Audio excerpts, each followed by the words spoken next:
You're listening to Something Cheeky, a collection of podcasts where two sisters discuss TV, books, and movies with just enough irreverence and far too many pop culture references. Welcome to Something Cheeky, the Gentleman Bastards edition, where we discuss The Lies of Locke Lamora, book 1 of the series by Scott Lynch. I'm Nikki. I'm Rosanna. Well, I've read the entire series. Rosanna has only read up to what we're covering today, which is Chapter 5, The Grey King. In this chapter, Locke meets a sorcerer that's less Harry Potter and more Bellatrix Lestrange.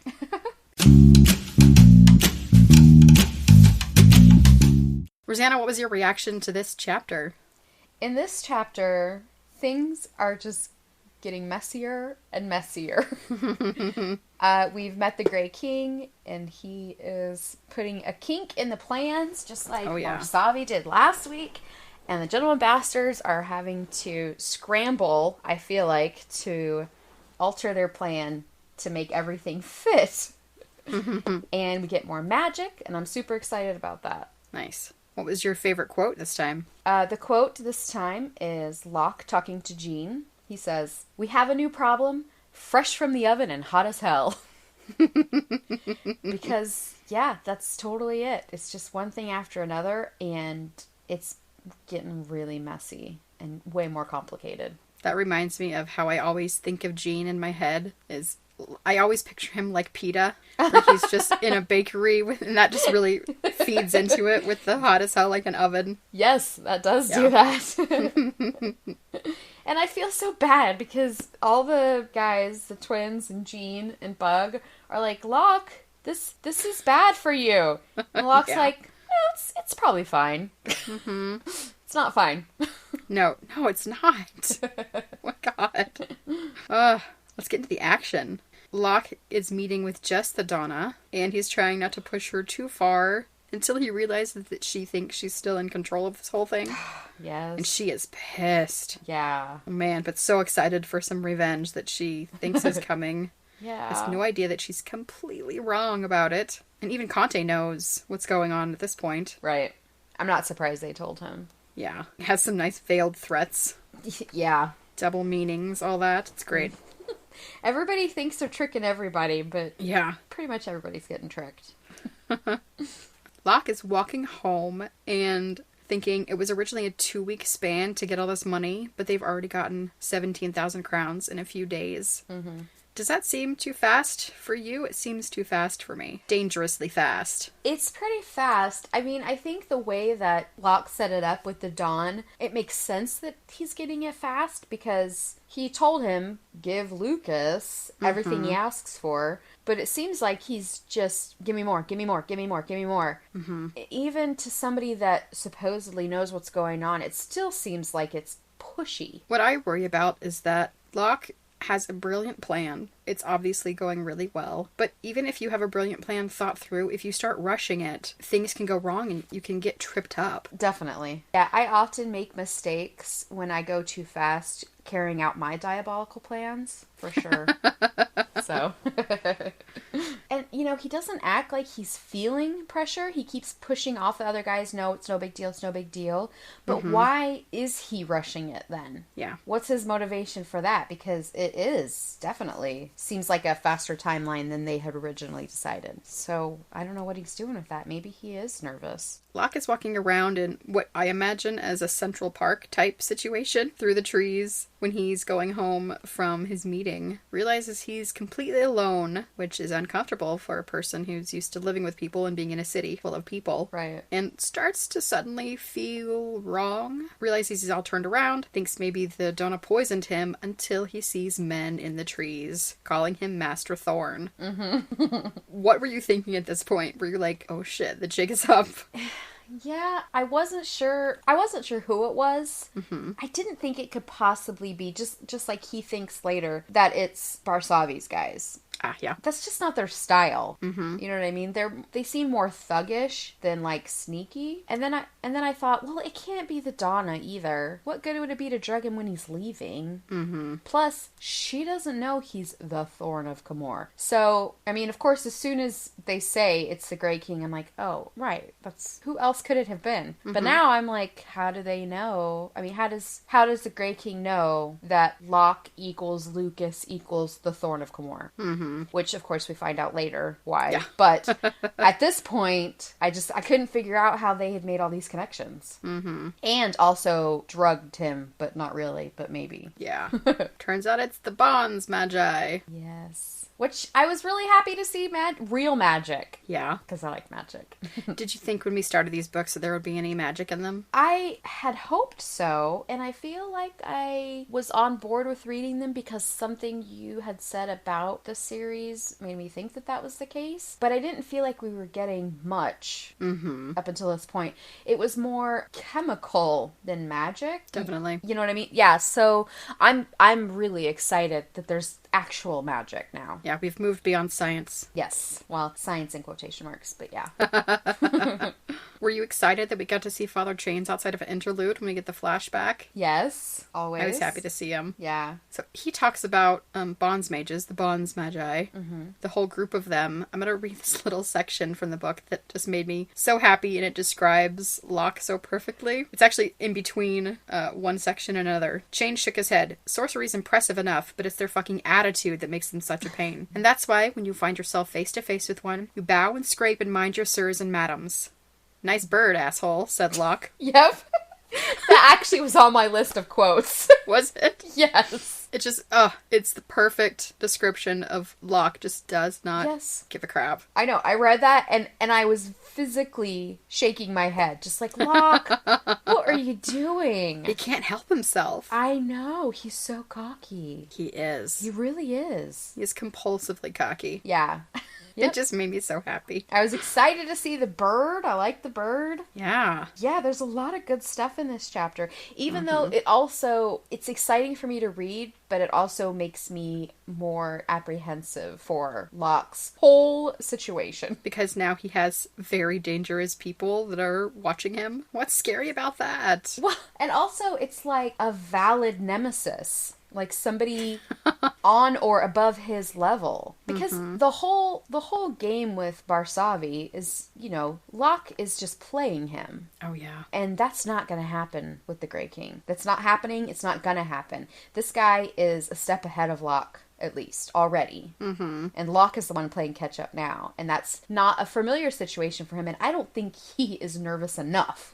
He does get overconfident. He's had 2 major blows in the last 2 chapters. Yes. That's what I'm saying. It's Barsavi messy. And then this. They're just screwing with his plans. Each chapter has had a serious change in circumstances and what we understand is actually going on. So we had Locke just running the con in the first place. Mm-hmm. And then we had the big switch where he was doing basically a double cross. Right. Being the Midnighters. And then in the next chapter we get the whole situation with Barsavi locked away and Locke having to court and eventually marry Nazca. Mm-hmm. And then the Grey King. Mm-hmm. It's just, it does not slow down. Mm-mm. Everything is happening so quickly. We're only in chapter 5 and we've already got serious problems happening. I feel like most books at this point are just starting to get into the action. Yeah, definitely. You've met some characters. You kind of get where it may be going. Right, we get background. Yeah. We jumped right in, which is very exciting. I love it. Yeah, I do too. Let's see. So the Bondsmages are incredibly expensive. Even the novices cost 500 crowns a day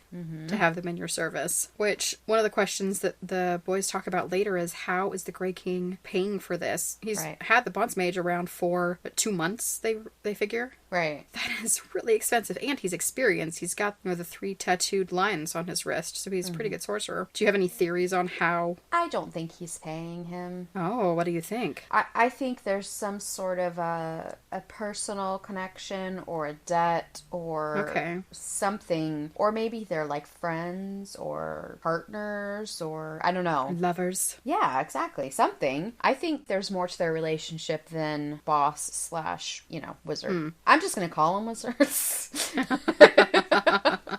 Because that works for me. But yeah, I don't think this is just a regular paying him to hang around and do magic. We meet the Grey King. First impressions of the Grey King. You know, a thing about this book that I'm finding as we go along is they don't really describe people's like faces, like their physical features. They talk about what they're wearing sometimes, and they'll just be like an offhand comment about something, but we don't, it's not like a description in another book where it's like their eyes were green, their hair was brown, yeah, they were tall. I appreciate that. Yeah, and so there's a lot left to my imagination. It also makes movie casting much simpler. That's also true.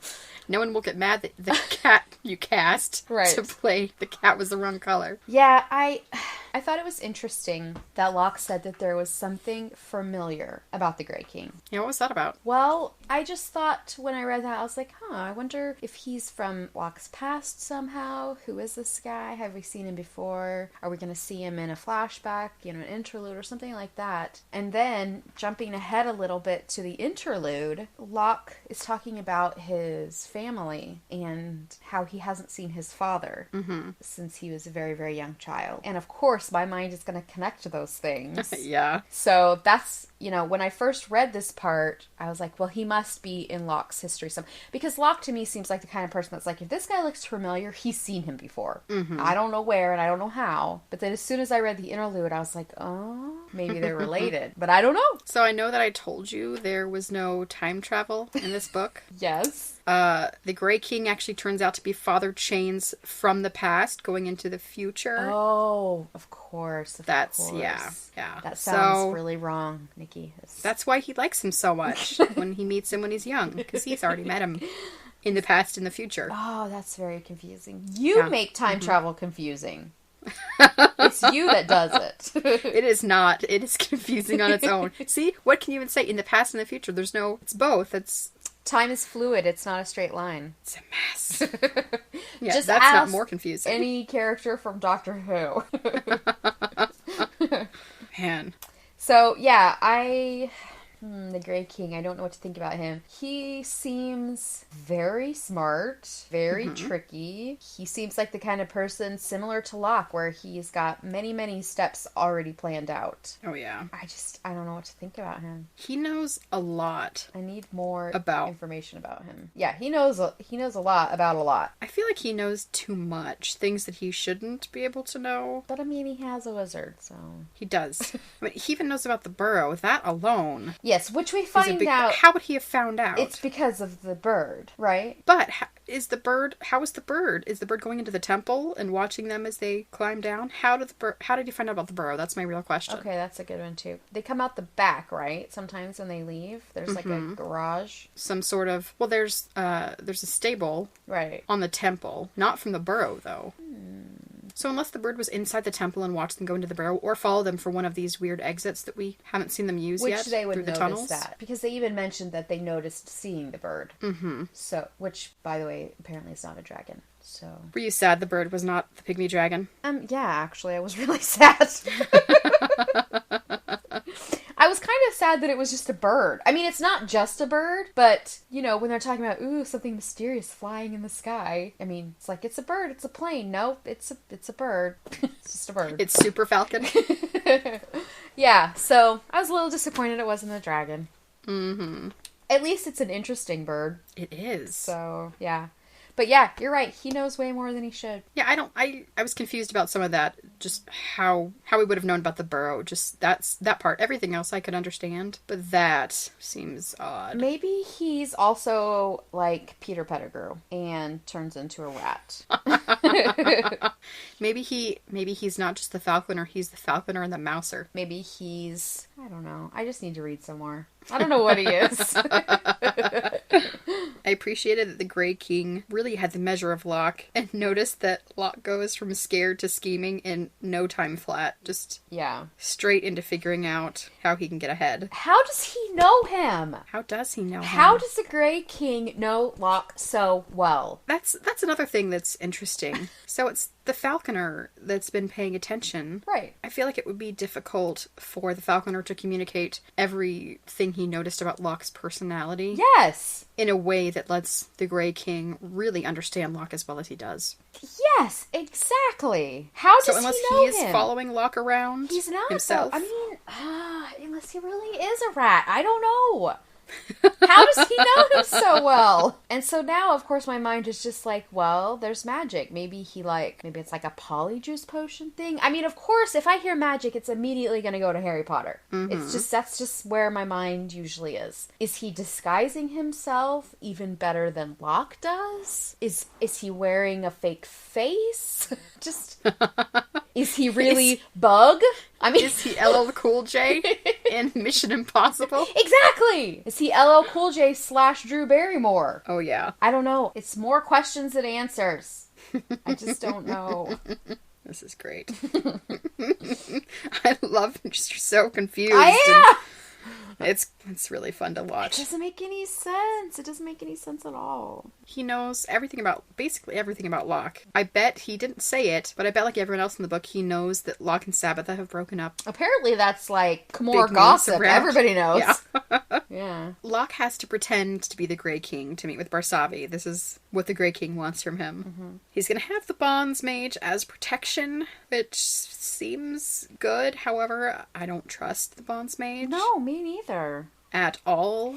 What motivation does he have to keep Locke safe? Mm-hmm. He has no loyalty to Locke. No. Also, why does Locke even have to do this? What is the Grey King up to that he needs Locke to do this? I mean, I know he picked Locke probably because Locke has shown to be very good at this, but why is it necessary? He said he's needed elsewhere, which I wondered, where is he needed? Is this some sort of sitcom plot where he has 2 dates on the same night and he has to go back and forth between them? He promised... What is happening? Yeah, he made 2 conflicting promises. It's him choosing the night that it happens, so why does it have to be a specific night? Why can't he choose a different night? Barsavi doesn't know this is going to happen yet. Right. So it's not like he has to make plans around that.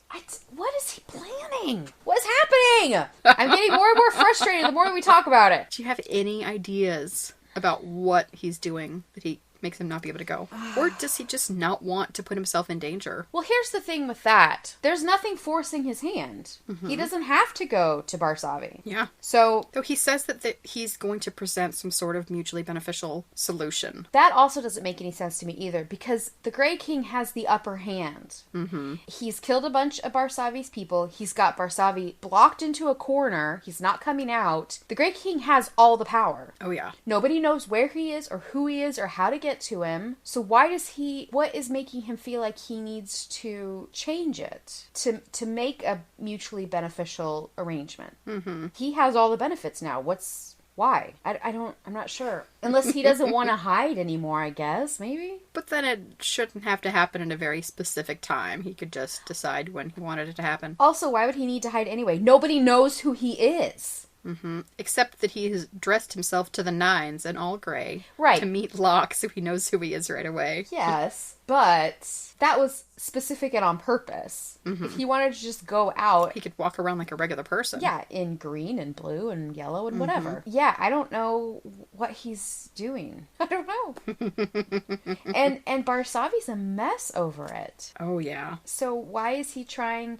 Really, what he's trying to do, it sounds like, is to give Barsavi some of his power back and his comfort level to be able to not have to hide away anymore. But for what purpose? Yeah. I don't know. Are you worried about Locke having to pretend to be the Grey King? Yes. It's inherently a dangerous situation he's going to go into. Yes. I'm very worried about him. And I understand that Locke is great at disguises. He went in front of the same man twice in one day, dressed as different people, and was not recognized as the other person. Not somebody he's known since he was 7, though. Right. Yeah. Who probably would recognize Locke from just the way he walks or certain gestures. Locke is going to have to be so careful and deliberate about every gesture he makes. Yeah. So he doesn't seem familiar at all. Right. Yeah. That's very different from a brand new person you're meeting when you aren't used to their mannerisms. Yes. And also, I wouldn't ever say that Kappa Barsavi and Locke are friends, but they have a relationship. Mm-hmm. And Barsavi has shown himself to be a dangerous person And Locke knows he doesn't want to get on his bad side. And this would very much put him on his bad side. This is like a head in a bag of broken glass bag side. I mean, if Barsavi figures it out, there's no chance for Locke. I mean, maybe with the wizard, but he'll be, if he gets discovered, he'll be giving up this whole lifestyle that he's created as a front to continue his background stuff. That will all be over. And if he is found out, pretty sure the Kappa would think he really is the Grey King and he's been doing this all along. Not that he's impersonating the Grey King. That's a good point. Yeah. That's what if I were Kappa. Sure. My first thought would not be, this is the Grey King. Oh, it's also Locke. Oh, he must be pretending to be the Grey King to do something. It would be, he's the Grey King. So is that the Grey King's plan? I don't know. Maybe he's setting Locke up and we don't know why? That would be a good way to do it. Would be. The why is the question. What is his motivation? What was his motivation with starting the war with Barsavi anyhow? He doesn't want to be the Kappa, doesn't sound like. Or does he? I don't know. It just seems like he's gone to an awful lot of trouble to get to this point. And I don't know why. And back to the Locke and Barsavi relationship, that betrayal, if Barsavi found out, that doesn't bother me as much as the betrayal that Nazca would feel.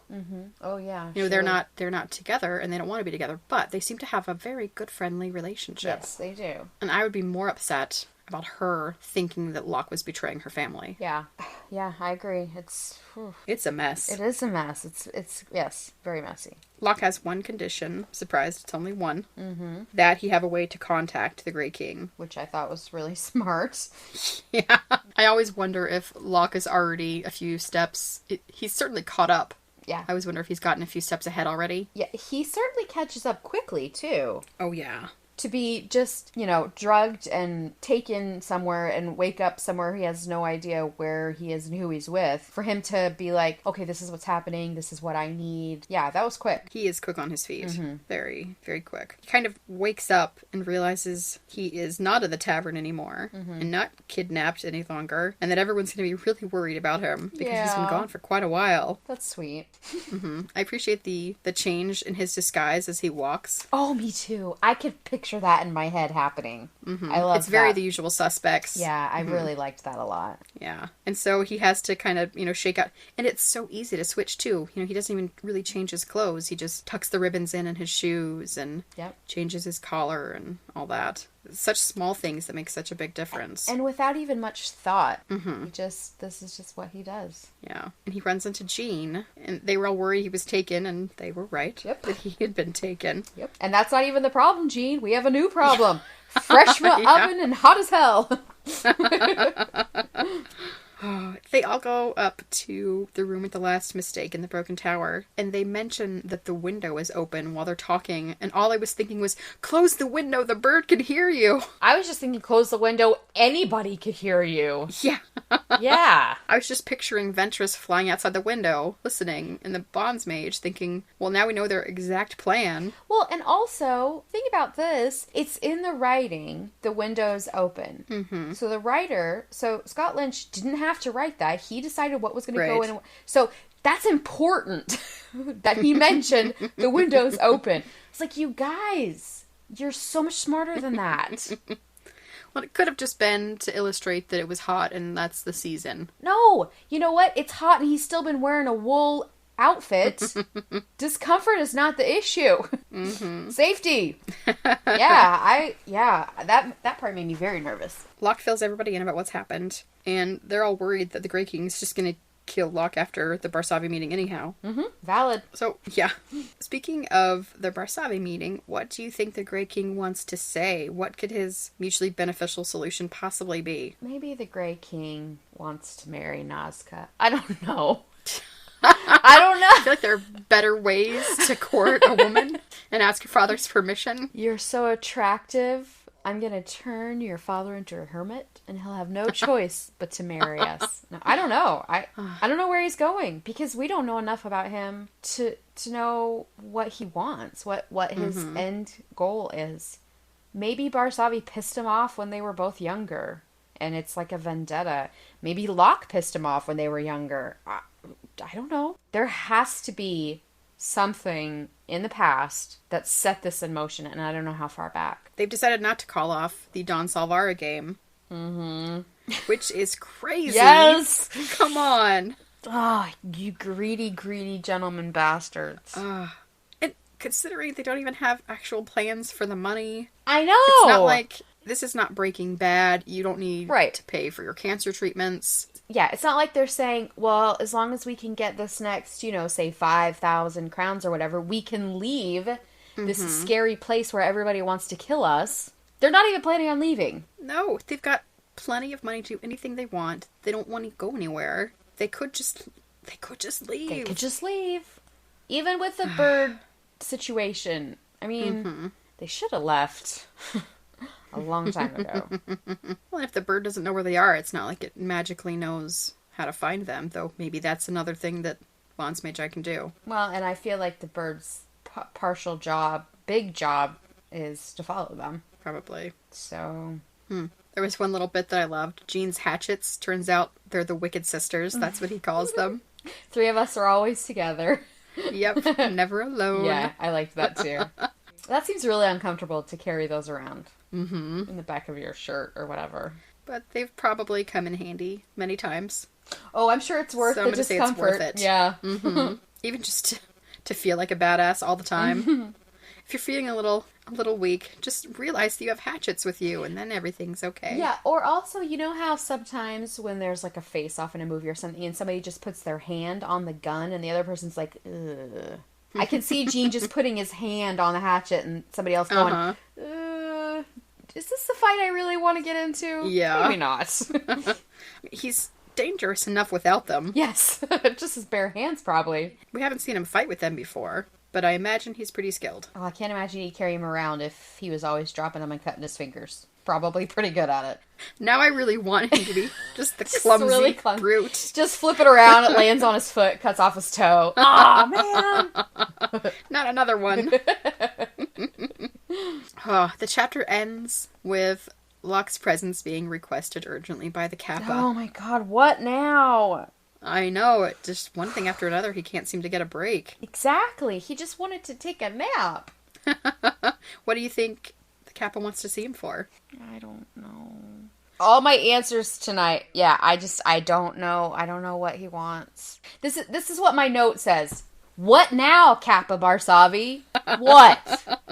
What does he want? Does he want to talk about the Grey King some more? Does he want to talk about Nazca some more? Does he want Locke to start lessons with his sons? I don't know. Well, then this doesn't sound like something that usually happens. No. To get Locke summoned. goes to him every week. Right. He goes to him every week, pays his taxes. And he just saw him. Right. Yeah. It's not like the Kappa calls him over to watch a movie together or something. Hey, you bring the popcorn. Yeah. No. It's great. They're not like that. TGIF. Oh, now it's a sitcom again. Yeah. Full House is on. Let's watch it. Yeah, I don't know what... And yeah, it does seem like a summons is pretty unusual. Mm-hmm.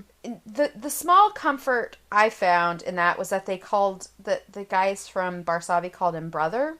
Yeah. So there was some... I don't think they would call him that if Barsavi was like, go get him, I'm going to kick his butt, I don't think they would have been like, brother, come with us. So, but that's a very small comfort at this point. I just feel like it could go anywhere. I'm really worried about Locke. There are a lot of bad ways that it could go. Yes. I can't see it going any good way. I don't think he's going to show up and he's going to say, hey, I just wanted to tell you you're doing a great job. That doesn't seem like a reason to call him over. So I'm scared. I'm scared for him. Unfortunately, the next episode is not going to tell us any more about this situation because it's the interlude called Gene Tannen. Which was good. So, yeah. You excited to talk more about Gene? I am. I love Gene. Yeah, me too. It's time for top 3. Rosanna, what's your category this week? My category is the top 3 magical discoveries of the chapter. Ooh, nice. So the first one is the Bondsmage Falconer. So we get an actual magician No, that's not the right word. Wizard? Because magician, I think, like, abracadabra, I made this woman disappear. No. This guy's a wizard. He's doing actual magic. Yeah, he's not an illusionist. No, he's, like, teleporting? Or... I don't know how he's doing what he's doing, but it's definitely magic, and I am... Well, he's making someone else teleport, which seems harder. But then also himself. He, like, switched. Yeah.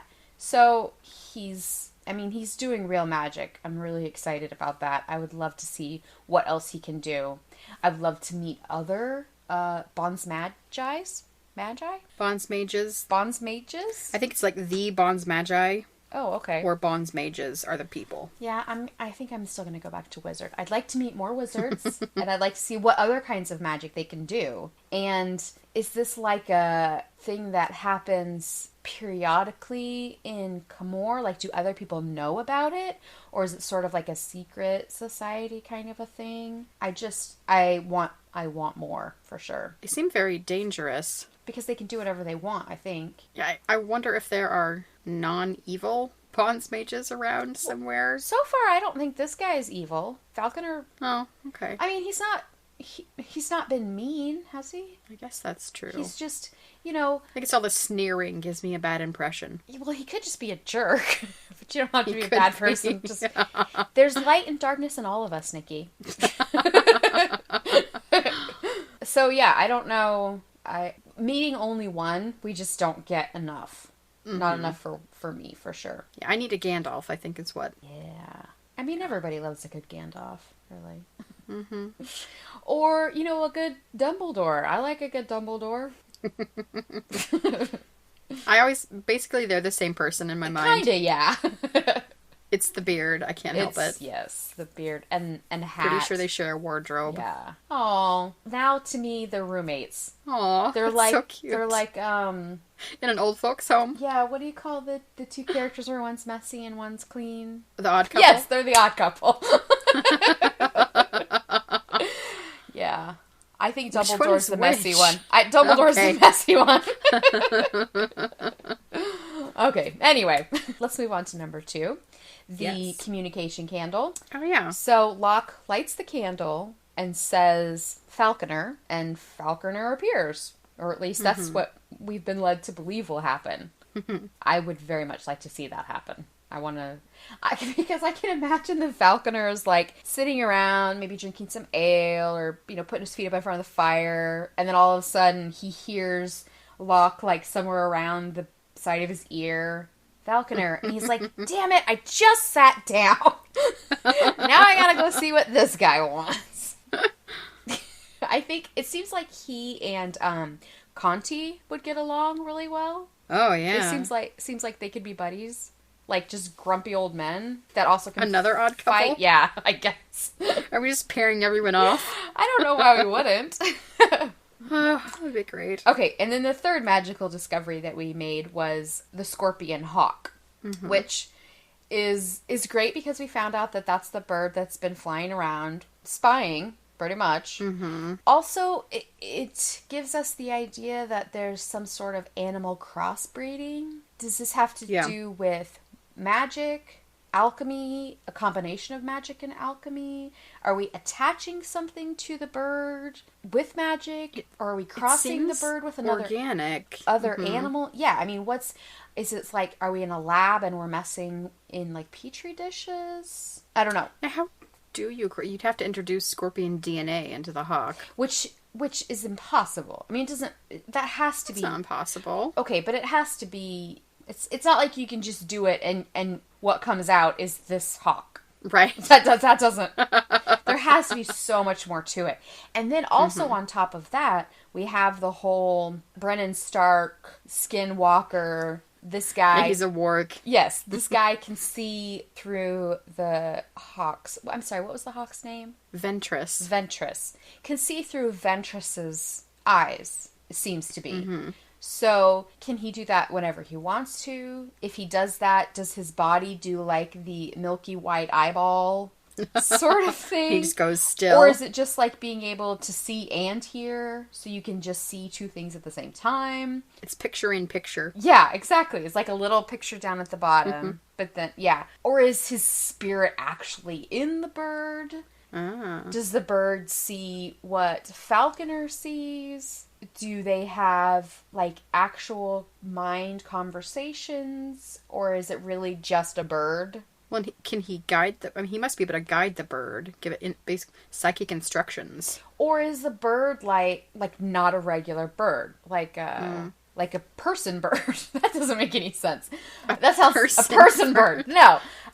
Like... It's a person scorpion bird. Like a, It's got a lot going on. A self-aware bird. You know what I mean? Mm-hmm. So, and if that is the case, is this a sort of breed of bird? Is this something that the Bondsmages... I still can't get that. Bondsmages?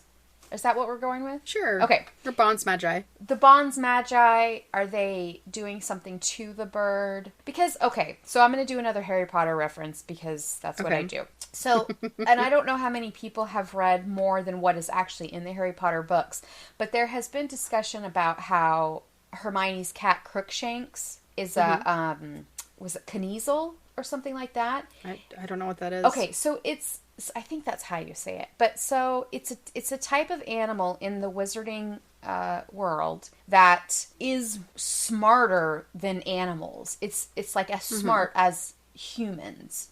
And it's sort of, and it's a breeding thing, I'm pretty sure. And so it seems like it's sort of, and of course if people haven't read about this, like I'm sure you're making this face, like, what are you talking about? So anybody else listening to this that hasn't read this isn't going to know what I'm talking about.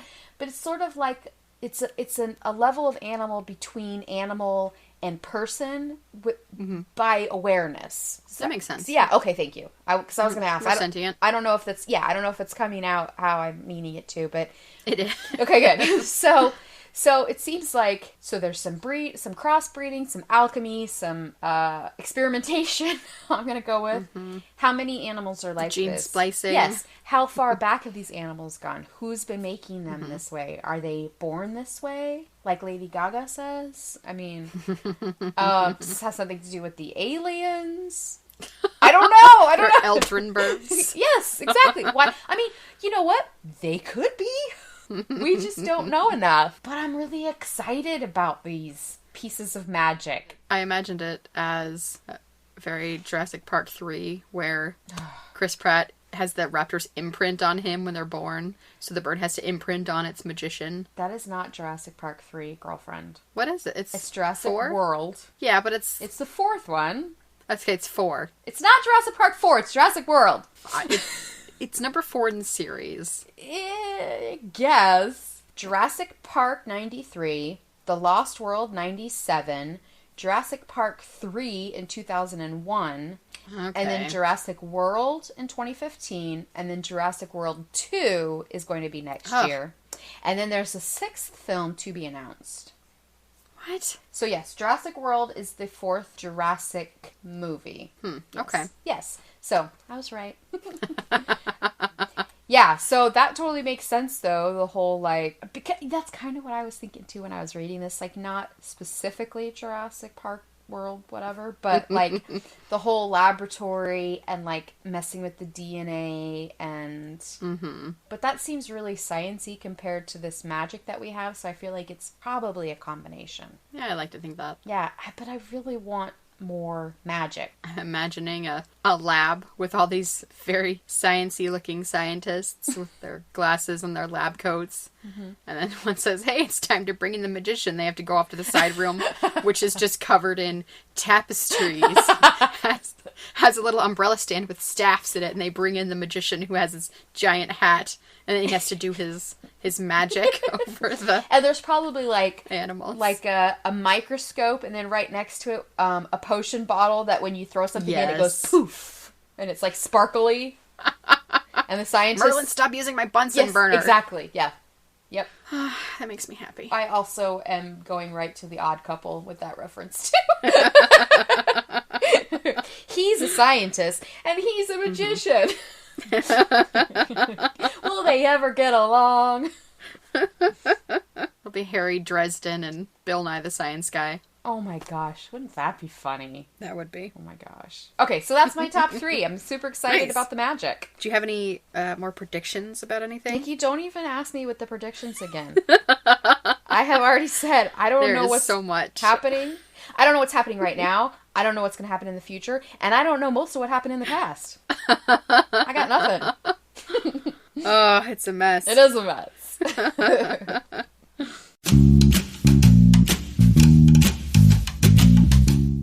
It's time for Cheek of the Week, where we talk about something we really like and want to share with each other and the listeners. My Cheek of the Week is completely appropriate and awesome. I really wanted to imagine the Grey King holding a lovely grey felt purse, which is something that I have and that I love. You do? And that's what my cheek is. I do. It's fantastic. So, I'm sure not all of our listeners are going to want a purse. However, for the ones that do, you should get the Hoxus Simplicity Grey Felt Purse. They actually have it in several colors. 2 different shades of grey, a charcoal and a heather. I love grey. It's one of my favorite colors. I really like it. I also own it in green. There's also a purple option. That doesn't surprise me that you own it in green, but yeah. I know, I love green. It also has this cute little coin purse that comes with it. Aww. But it's nice. It's not a big bag or anything. It holds my Kindle and my phone and a book also, because I carry around too many books at once in my wallet. So it's a good size. Where'd you get it? Amazon? I got it on Amazon. I love Amazon. It's great. I liked it so much I bought the second one. It's nice too because it rains so much here in Portland and the purse does not soak up the rain. Oh, how much was it? Because of the felt construction. I think it was like $15. Really? Something like that. Yeah. Yeah, and I like it. I get compliments on it all the time. It's really sturdy, too. Cool. Which is great, because I am not easy on my bags. I just throw them around and shove them in places. Yeah, but they should be able to stand up to that kind of thing. I do that, too. Yeah. I don't understand $400 bags. I really don't. Oh, yeah. I would end up ripping it or something anyhow. And then cry, right? Yeah. But mine is perfect, and I'm really sad the Grey King didn't have a grey purse to go with his outfit. Or at least like a messenger bag or something. He needed a grey bag. A satchel. A satchel. It's not a man purse. It's a satchel. Indiana Jones had one. Of course he did. And he is like top 10 masculine heroes, so. What's your cheek, Rosanna? Okay, so my cheek of the week is a website. It is called outofprintclothing.com. It's this adorable clothing company. They sell clothes, but also like scarves and tote bags and like some notebooks and stuff.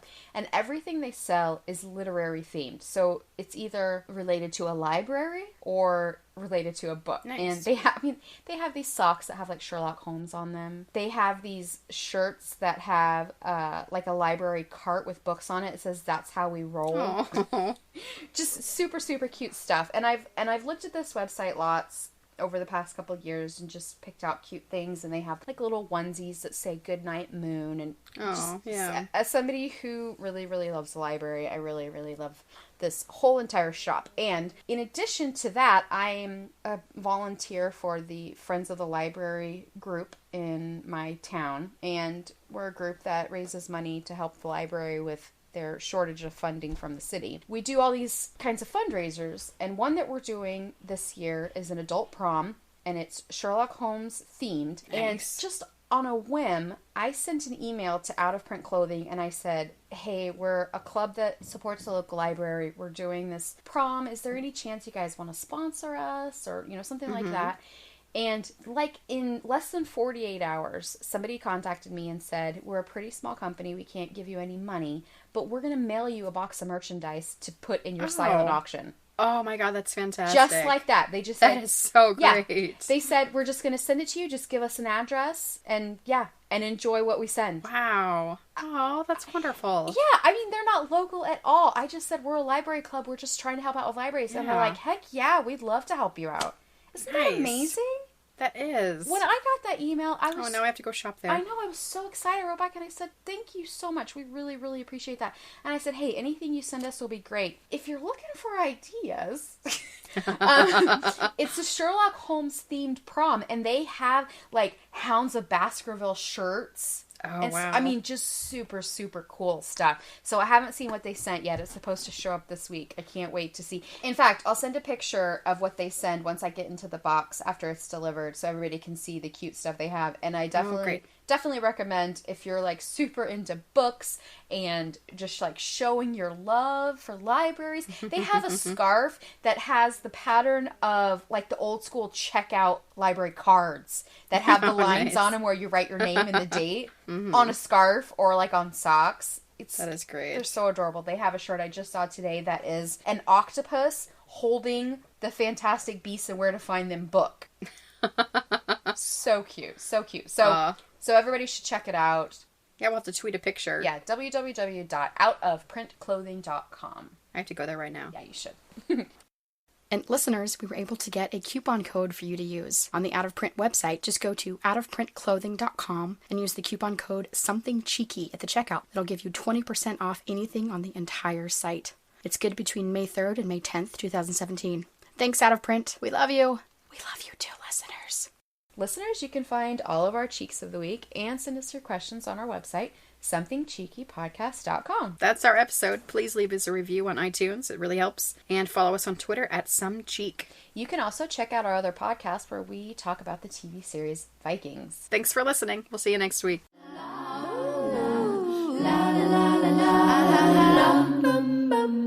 Dig-a-da-dum, dig-a-da-da-da-da-dum.